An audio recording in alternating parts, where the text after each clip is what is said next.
National bank cricket stadium Karachi থেকে আপনাদের স্বাগত জানাচ্ছি আমি তাসফিক পলক।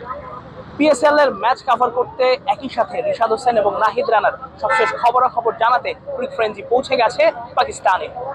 একটু পরেই লাহোর কালান্দার্স এবং করাচি কিংসের মধ্যকার ম্যাচ। এই লাহোর কালান্দার্সের হয়েই খেলছেন রিশাদ হোসেন। দ্বিতীয় ম্যাচে অর্থাৎ লাহোরের দ্বিতীয় ম্যাচে কিন্তু তার অভিষেক হয়েছে এবং অভিষেকেই দুর্দান্ত বোলিং করেছেন। 3টি উইকেট নিয়েছেন। রাইলি রুশো এবং মোহাম্মদ আমিরকে যেভাবে বোল করেছেন এক কথায় অসাধারণ। যে বোল্ডের পরে কিন্তু তার এমন বোলিং এর পরে কিন্তু কমেন্টেটর থেকে শুরু করে দলটার মালিক সবার কাছেই কিন্তু প্রশংসা চলেছে। দলের মালিক তাকে গেম চেঞ্জার বলেছেন এবং এক কথায় তাকে আসলে এখানকার স্থানীয় মানুষরা ভালোবাসতে শুরু করেছে। আমি দু একজন সাধারণ যারা দর্শক এখানে খেলা দেখতে এসেছেন তাদের সঙ্গে কথা বলার চেষ্টা করেছি। তারা বলেছেন যে রিশাদ হোসেনের বোলিং তারা দেখেছেন এবং তারা আসলে বেশ খুশি হয়েছেন তার এমন বোলিং দেখে। এবং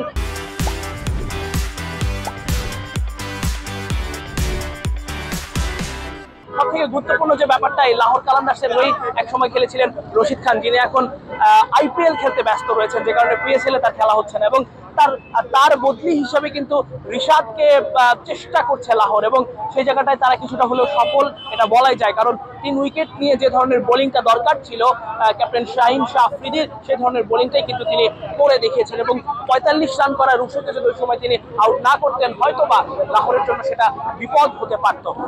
তবে বাংলাদেশি সমর্থকরা আজকের দিনে সবচেয়ে খুশি হতে পারতেন, কারণ আজকের এই ম্যাচটাতে কিন্তু বাংলাদেশের 2 ক্রিকেটার খেলার কথা ছিল। রিশাদ তো রয়েছেনই, করাচির হয়ে খেলার কথা ছিল লিটন কুমার দাসের। কিন্তু আমার পিছনে দেখতে পাচ্ছেন যে এনসিএ করাচির যে ন্যাশনাল ক্রিকেট একাডেমি, সেখানে অনুশীলনের সময় তিনি আঙুলে চোট পান এবং যে কারণে তাকে কিন্তু দেশে ফিরে যেতে হয়েছে। পিএসএল তিনি আর খেলতে পারছেন না। রিশাদ এবং লিটনের একটা মহরণ দেখার সুযোগ কিন্তু ছিল বাংলাদেশি দর্শকদের, কিন্তু সেটা আসলে হয়নি, দুর্ভাগ্য বলতেই হয় লিটনের। তবে রিশাদ যদি আজকে ভালো কিছু করেন, কারণ প্রতিপক্ষ হিসেবে তিনি পাবেন জেমস ভিন্সকে, পাবেন ডেভিড ওয়ার্নারের মতো ব্যাটারকে।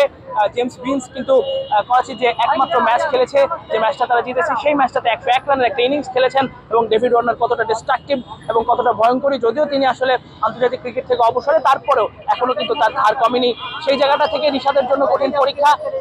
তাদের বিপক্ষে যদি ভালো বোলিংটা রিশাদ করতে পারে, তাহলে সন্দেহ নেই যে তারা লাহোরবাসী কিংবা এখানে যারা পিএসএল দেখতে এসেছেন তারা অনেক বেশি খুশি হবেন, কিংবা রিশাদকে নিয়ে তাদের উচ্ছ্বাসটা চোখে পড়বে। দেখা যাক, একটু পরে আসলে ম্যাচ শুরু হবে এবং আমরা ক্রিক ফ্রেঞ্চে যেহেতু পৌঁছে গেছি, আমরা জানাবো সবশেষ খবরাখবর রিশাদ এবং নাহিদ রানা। যদিও নাহিদ রানা এখনো আসেননি, জিম্বাবুয়ের বিপক্ষে প্রথম টেস্ট খেলে তিনি 24 তারিখের পরে তার পাকিস্তানে আসার কথা এবং পেশোয়ার জালমির হয়ে খেলার কথা রয়েছে। এবং আমরা সেই খবরাখবরগুলো আপনাদের পৌঁছে দেওয়ার চেষ্টা করবো। এতক্ষণ আমাদের সঙ্গে থাকার জন্য ধন্যবাদ।